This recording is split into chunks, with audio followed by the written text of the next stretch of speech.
What's poppin', everybody? This is Sabro54. Long time coming, but today I'm finally going to talk about what really ruined Yu-Gi-Oh!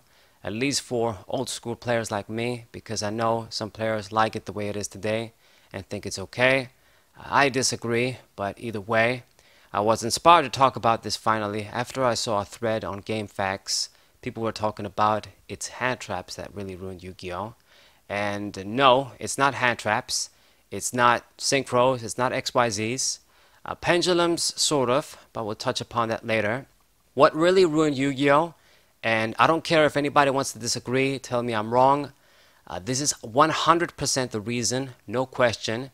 If you take this reason and extrapolate, you'll understand that it affects everything and it all starts from here. So, you ready for it? The reason why Yu-Gi-Oh! Is ruined and is the way it is today is because of Konami's insistence of printing more and more broken cards to replace the previous batch of broken cards. That is 100% the reason. You have to understand, at the end of the day, the Yu-Gi-Oh! Franchise is owned by a company, Konami. Their number one goal is to make money. Every company, their main goal above all else is to make money. If you would ask Konami, do you want the Yu-Gi-Oh! TCG to be a good, healthy game, and people love it, and it takes skill and all this shit? They're going to tell you, yeah, but not above making more money and keep making money forever, basically, for as long as we live on this planet. It's the same with anything. People get pissed off when I talk about new Pokemon games and shit. If you would ask the investors that give the money for the new Pokemon games to be produced and shit, if you would ask them, you want these new products, you want these new Pokemon games to be good, great, hot, you know, they're going to tell you, yeah. Well, are you going to give the developers, Game Freak, a few extra years for additional polish so they can be Elden Ring level, you could say? They're going to tell you no, because they know they're going to make shitloads of money anyway. They don't need any extra development time. Just a good enough product, since it's Pokemon, people are going to buy it. Job is done. More profit. Don't need to waste additional years of development time. Just more money to pay, basically, to your creators. It is the same with Yu-Gi-Oh! And Konami. Konami, they need to keep printing cards and people need to keep buying cards for them to make money, at least in the real game. Okay? If people already have a competitive deck, a deck they like, and they need to have a competitive deck for the competitive players, they need to have the best shit to give them the best chance to win at tournaments and events and stuff. If they print new sets, new cards, and the cards aren't really that good, or they're ass, or people think, well, you know what, my Shadow deck, let's say when it was tier 1, it's still better than this new shit. Why would I buy the new cards? I'm just gonna keep using the deck that I like and that it's good. They're not gonna make any money. So they gotta make more broken cards to replace the already broken cards. People just move to the new broken cards from the new set so they can win, basically. Or what they do is they're gonna make an archetype that's, let's say, just as good as Shadow's, but then they're gonna limit and ban key Shadow cards, and then people need to grab the new cards anyway. This is basically how it's been. I mean, since the beginning, since the old school days. You got Spell Ruler, they came out with a bunch of broken ass cards attacking the hand. Didn't really take much skill. And then Pharaoh Servant, even more broken cards. One card win conditions, Jinzo, Imperial Order. I mean, I should put an asterisk because the old school Yu-Gi-Oh! Era is a much different animal, but this has been going on for a long time. People think it's hand traps or whatever. Let me tell you something. If you take Max C in the original Yu-Gi-Oh! Era and you use it over there, it's a situational card at best. The reason why cards like Max C are considered broken is because the game is so broken and so fast that if you play Max C and then you stop, your opponent is going to kill you the next turn. That's why. Like if I would summon a monster, you chain Max C, and I'm like, okay, I'm not going to do anything. I know you're not going to kill me the next turn. You know, it's all good. We're going to still go back and forth. And, you know, you played your Maxi. I'm still not going to go, but I feel safe. Okay? Another reason, you have a bunch of broken cards, Lightning Storm, Duster, all of these cards around right now. They destroy all spell and trap cards on the field. The correct thing to do, how it used to be with cards like Heavy Storm back in the day, is you don't set all your hand without protection, so that you play around cards like Heavy Storm. Nowadays, these cards exist, Lightning Storm, Heavy Duster, whatever. If I don't set all of my back row, like if I just set one back row, so that I play around Lightning Storm, for example, okay? You got the rest of the back row in hand, you can't really do shit, you don't play the cards. Your opponent goes off, they OTK you, they play a bunch of shit and they get all your stuff. You can't really do anything. There's so many broken cards. It's not just 10, it's not 50 broken cards, it's not the things that are just in the ban list, limited or banned.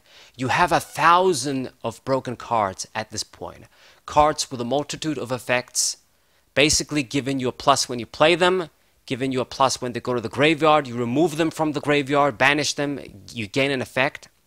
And there's so many broken cards and so many broken engines that all you have to do is just combine them, and then everything else just falls into place. Okay? I've said this a bunch of times too. You play first, you start with 5 cards in your hand.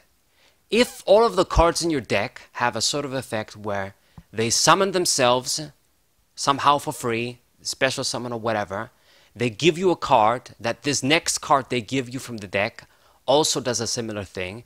It's basically multiplication. 5 cards become into 10. And then from the 10 cards you got, you go to all of your synchros, your links, you do all this shit, and then before you know it, this is how you get 4 monsters that negate everything on the field, basically. Hand traps, if you think about this, cards like Ash Blossom, it's a -1 depending on the situation. But the thing is that there's so many broken cards that do broken shit, that if you would Ash Blossom a Fusion Destiny, it's almost like you win a +1, even though it's a 1-for-1, in a way. It's like, it's amazing that you could do this. You just dodged a bullet with Phoenix Enforcer not dropping on the board. So, this is how it is today. Konami could come out and ban like 100 new broken cards. Just rip apart all of the broken archetypes and decks right now. The next batch of broken ass cards that didn't get affected would replace them, basically. That's how many broken cards exist right now that basically have the same effects. Just get a search, grab a card, banish this from the graveyard to gain another effect. Just all of these effects that just give you unlimited card advantage. It really is quite funny because if you go back a bunch of years, like for example, you go back in the Zexal era. I remember when Mermills came out and people thought, man, this is the most broken deck of all time. It's so broken, what are they thinking? Yu-Gi-Oh is doomed. And then before that, it was the Wind-Ups, the Inzectors, Dino Rabbit. People thought that was the worst deck of all time.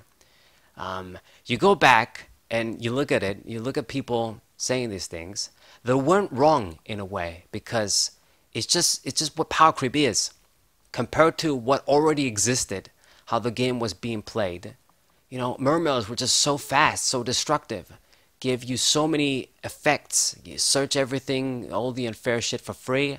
Pop cards for free. Summon big monsters for free. They did all this shit. You look at what exists right now, you know, what came after Mermills, what came after Shadow's, Dragonlords, whatever.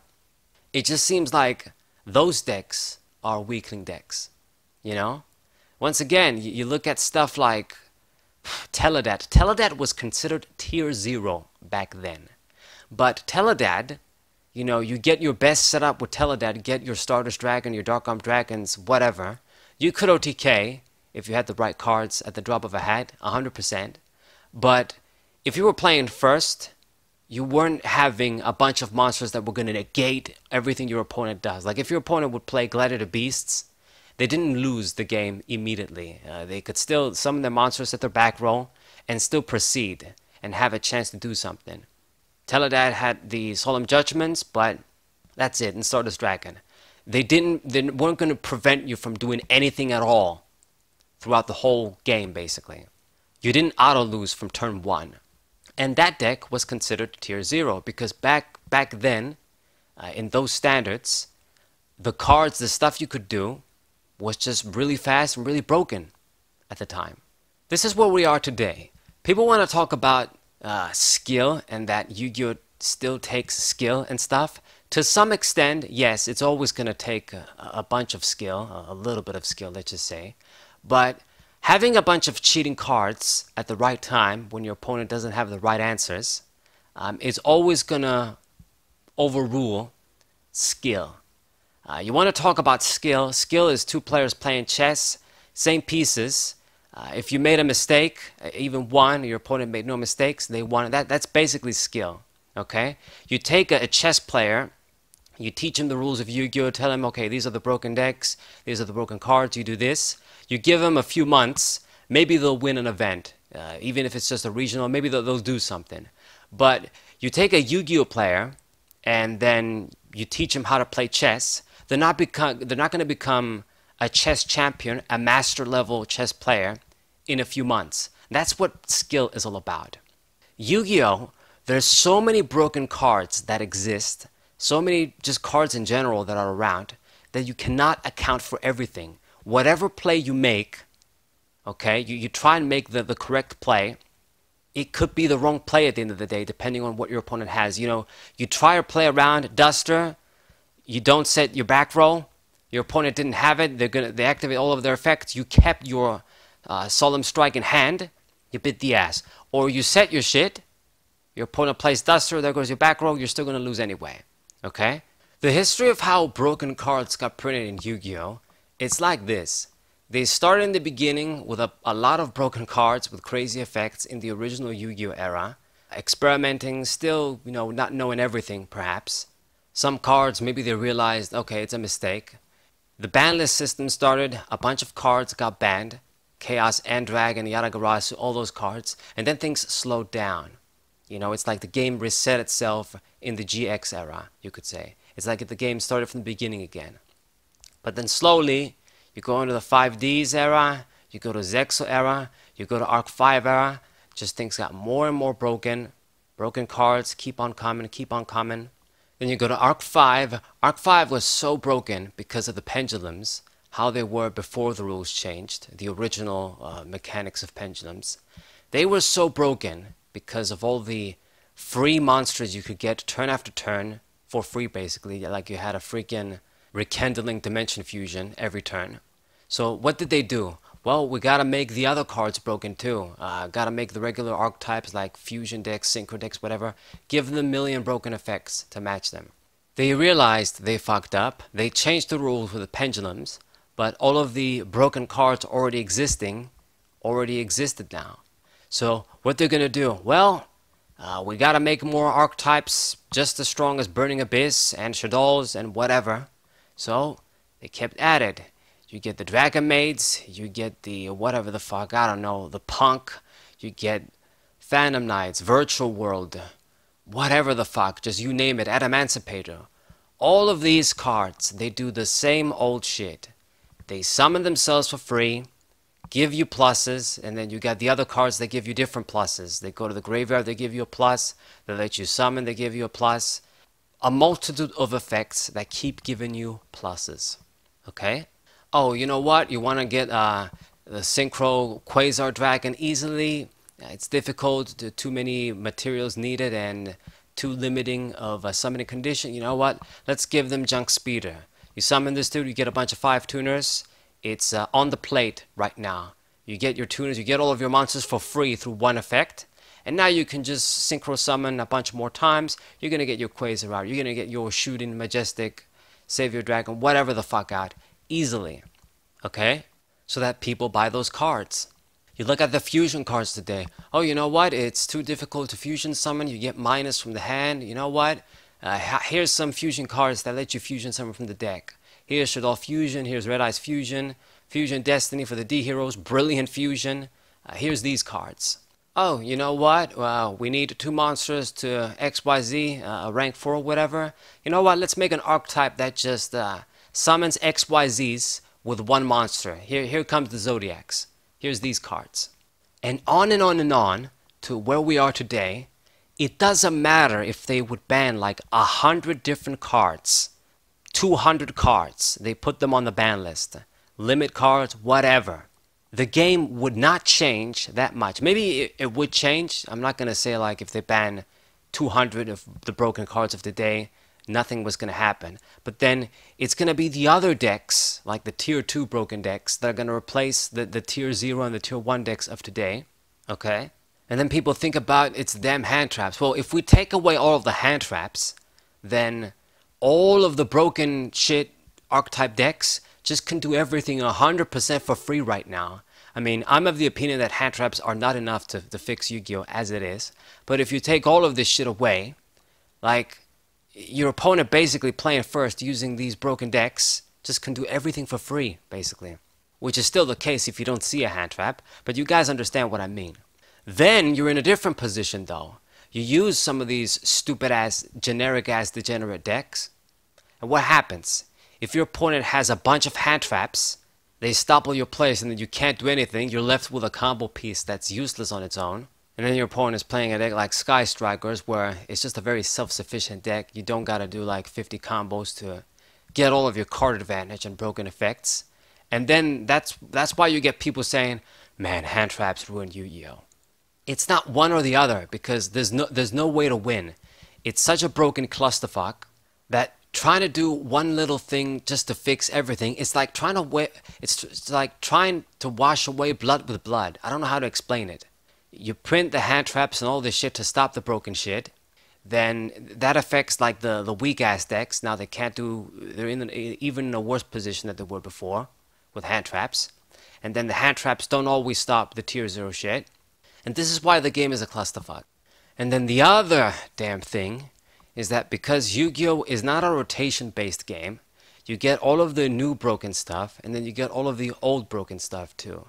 So you get to combine all of the broken shit together basically, and that makes an even bigger mess. You guys have seen some of my videos. Perhaps you've seen that Cyberstein FTK deck where you make him a psychic type with a link, and then you summon a bunch of fusion monsters for free, and then you burn your opponent turn 1.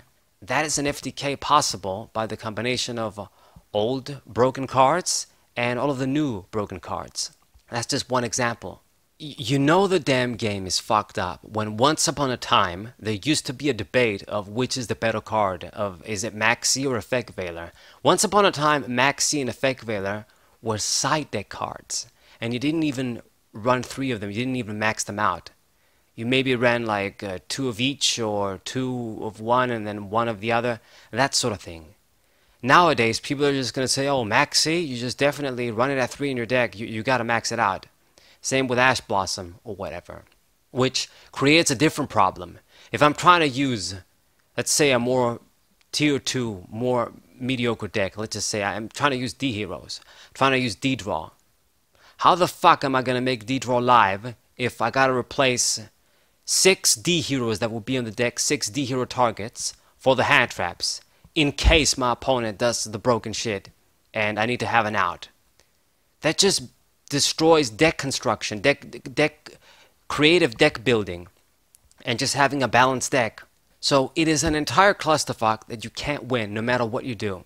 But anyways, this is why I believe in eras. This is why I believe in playing a format and era when it's established, like full Zexal era, full 5Ds era, or just specific formats, you know.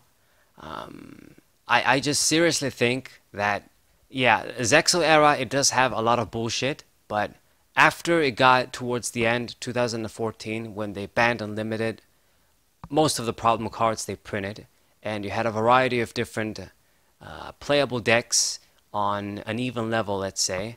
I mean, what was it, like the Lost Charge card? That was a bullshit card that does sort of ruin that format.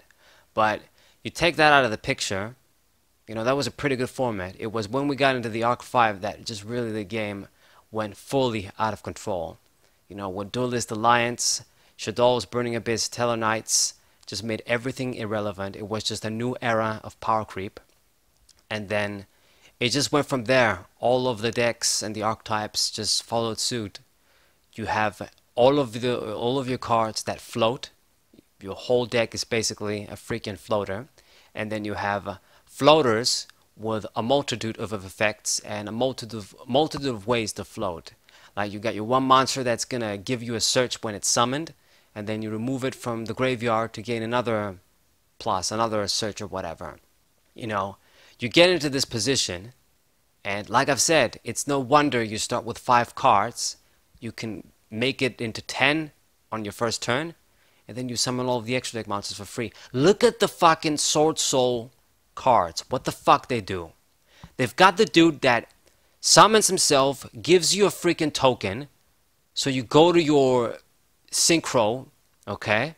The dude lets you draw a card after you synchro, so it replaces itself. It gives you a plus, and then it gives you another plus, basically. Then the synchro gives you a search, and then the synchro is going to negate effects on your opponent's turn. Okay? And they also summon the Baron de Flirt for free too. This is just simple build it yourself shit, and your opponent does shit like that. How are you supposed to compete if you don't have the same broken shit as well? Okay? Or something similar.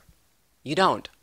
So this is where we are today, basically. And it's just going to continue. They're going to keep printing more broken cards to replace the previous batch of broken cards. And then maybe they'll print some extra broken cards to help the old broken archetype, like with Shaddolls, like they've got the new D-Hero stuff too. All of a sudden D-Heroes are great. Back in the day, they were average, okay? And it's what they do. A lot of the times it doesn't work out.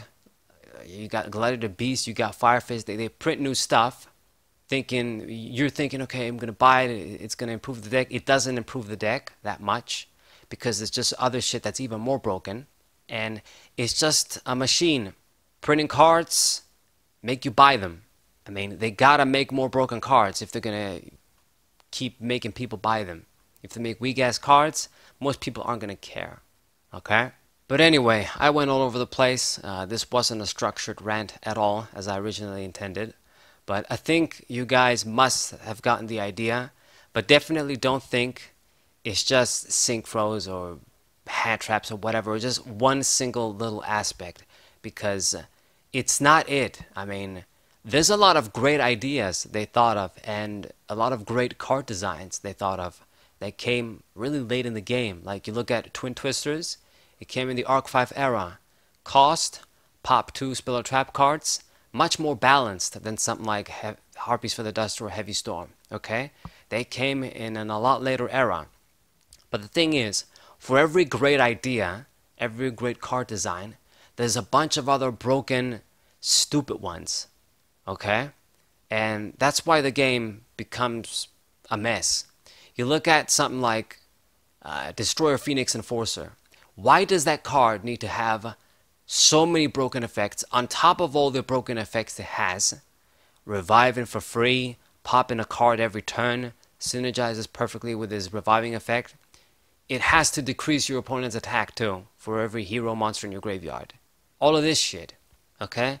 Why did they make Fusion Destiny be such a generic card, where your opponent is just gonna, okay, I'm just gonna get all my other broken summons first, and then play it at the end. Problem solved. It's stupid, but they gotta do it. People are gonna buy it. You look at those types of cards, they go for $100. You look at Baron de Flirt, Destroyer Phoenix Enforcer, it just incentivizes the competitive market, the secondary market, and people are just going to try and get the booster boxes to pull the cards too. So that's just how it works, man. It's how it works. Them having like a healthy skill-based game is secondary. They don't give a shit about that. You know, if they tried to do that, who knows if they were going to be making money. It's just much better to have a loose-ass game with a bunch of broken cards. Anything can happen. Okay, and it makes people buy the new cards. That's it. Anyways, let me know what you guys think. Like I've said, no matter what you tell me, that is 100% the reason in the comments. You're never going to win an argument with me for this. Subscribe to the channel, leave a like if you enjoyed this video. Share this video with your friends, and I'll see you guys next time. What up?